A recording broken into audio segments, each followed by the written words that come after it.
नमस्कार, मी वास्तुतज्ञ ज्योतिर्विद आनंद पिंपळकर। संत बाळूमामा यात्रेमध्ये 2026ची भाकणूक नुकतीच करण्यात आलेली आहे।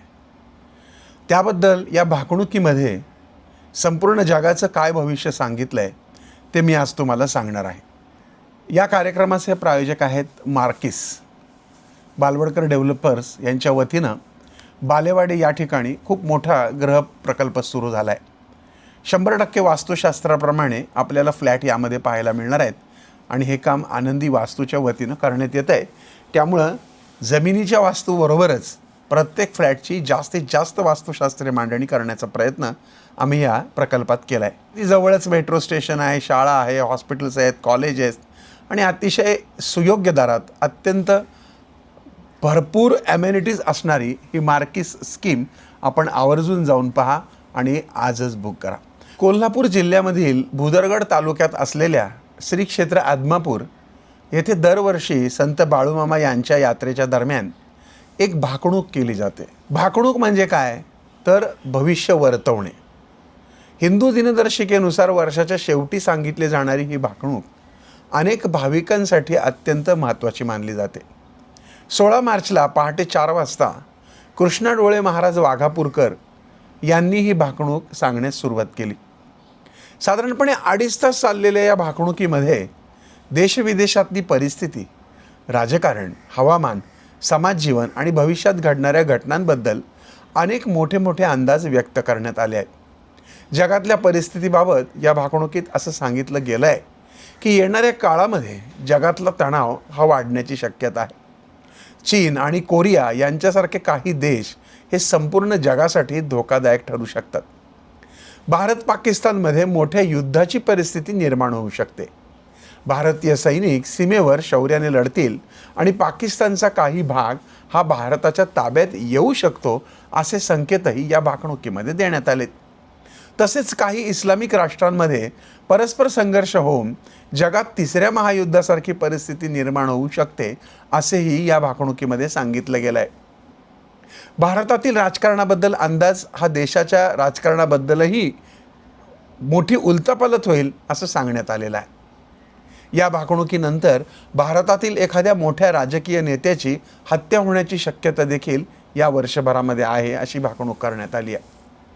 मोठ्या पक्षांमध्ये फूट पडतील, काही मोठे पक्ष सत्तेबाहेर जातील आणि काही लहान पक्षांचं महत्त्व वाढेल। काही राजकीय नेते मोठ्या घोटाळ्यांमध्ये अडकून तुरुंगामध्ये जाऊ शकतात। देशात मोठ्या चळवळी उभ्या राहतील आणि नवीन कायद्याची अंमलबजावणी होईल। तसेच समान नागरी कायदा लागू होण्याची शक्यताही व्यक्त करण्यात आली आहे। महाराष्ट्र, कर्नाटक सीमावाद पुन्हा चर्चेत येईल असंही या भाकणुकीत सांगितलं आहे। हवामान आणि नैसर्गिक आपत्तीबद्दल सांगताना महाराज म्हटले की येणाऱ्या काळामध्ये ऋतूचं चक्र हे विस्कळीत होऊ शकतं। अवकाळी पावसाचं प्रमाण वाढेल आणि काही भागामध्ये दुष्काळ पडेल। नद्या, तलाव आणि जलाशय आटण्याची शक्यता व्यक्त केली। तसंच चक्रीवादळ, सुनामी आणि भूकंप यासारख्या नैसर्गिक आपत्तींचा धोकाही वाढेल असं सांगितलं आहे। जंगलातले प्राणी शहरांमध्ये येतील आणि मानवाला निसर्गाच्या जास्तीत जास्त जवळ जावं लागेल अशी भाकणूकही करण्यात आली। अर्थव्यवस्था आणि महागाई या भाकणुकीबद्दल भरपूर काही सांगण्यात आलं की महागाईबद्दल पण इशारा देण्यात आला आहे। धान्य, चारा, पशुधन यांना खूप किंमत येईल।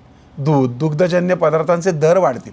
सोन्याच्या किमतीतही प्रचंड वाढ होईल आणि महागाईमुळं सामान्य माणसांचं जीवन कठीण होईल असं या भाकणुकीत सांगण्यात आलं आहे।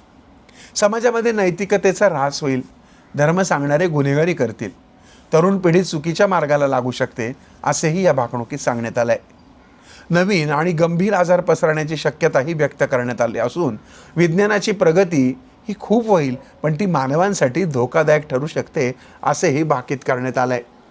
धार्मिक आणि सांस्कृतिक भाकणुकीमध्ये त्यांनी असं सांगितलं आहे की ह्या गोष्टी मात्र सकारात्मक संकेताच्या असतील।